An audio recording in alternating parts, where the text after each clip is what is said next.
Uh, Earlier tonight, we saw the suspect move right here where we're looking.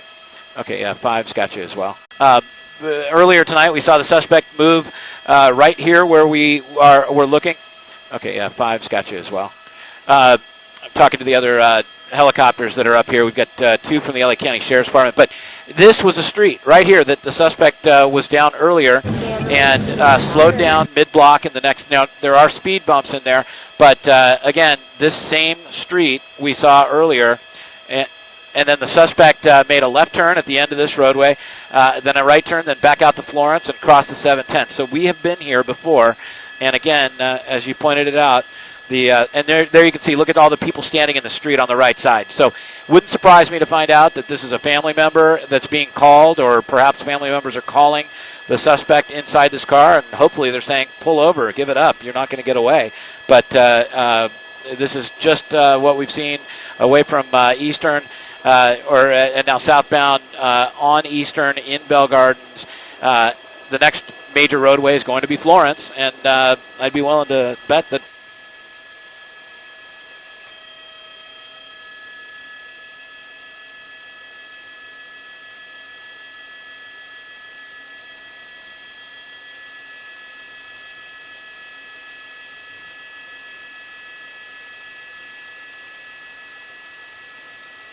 Okay.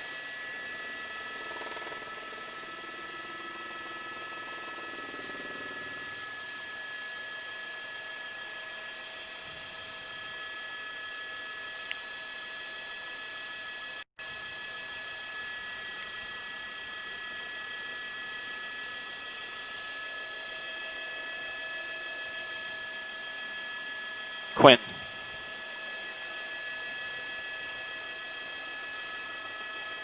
Hi, I'm a helpful son.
Well, I think it speaks to what Mary Beth was asking about earlier. Was the more predictable his driving might be, the more predictable they can go out and deploy a spike strip.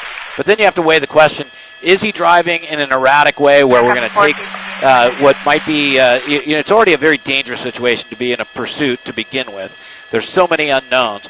And then when you start adding in some of the other things like a spike strip, an officer standing behind a car at night, and then what happens to that car when they try and avoid the spike strip or potentially hit it and then lose control of the vehicle? That could lead to something else. So at this point, the safest strategy so far is that they are just going to continue to pursue the suspect because speeds are very reasonable. Yes, they are some red lights being run, but for the most part, he's going in a direction that they know. I can tell you an interesting observation from the helicopter is that they've added a helicopter to this pursuit. So we believe that it is, there's a couple of reasons for it, but one of them is that they'll be able to follow if the drivers do split up and take off into 2 different directions. They'll be able to keep up with it. But another thing that's happening that we've been seeing is there's still quite a few fireworks that are going off down here in Bell Garden, so maybe some extras from the 4th of July. So one of the helicopters that the Sheriff's Department is flying right now is at an altitude where the fireworks could reach his altitude. So a lot of dynamics here in this chase. The best idea for this driver, if you're at home right now and you're a lot of lives at risk right now that don't need to be. The suspect is not going to get away. Another red light right through the red light. And again, that's what we see time and time again is not even a slowdown on that one. The suspect just blew through that red light, another red light. But the traffic is so light right now. There's just not a lot of cars out on the roadway.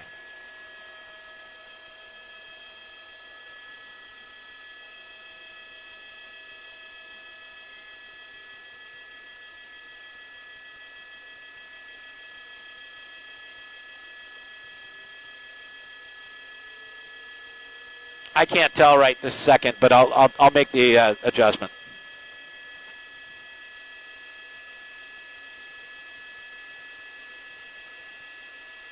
Okay.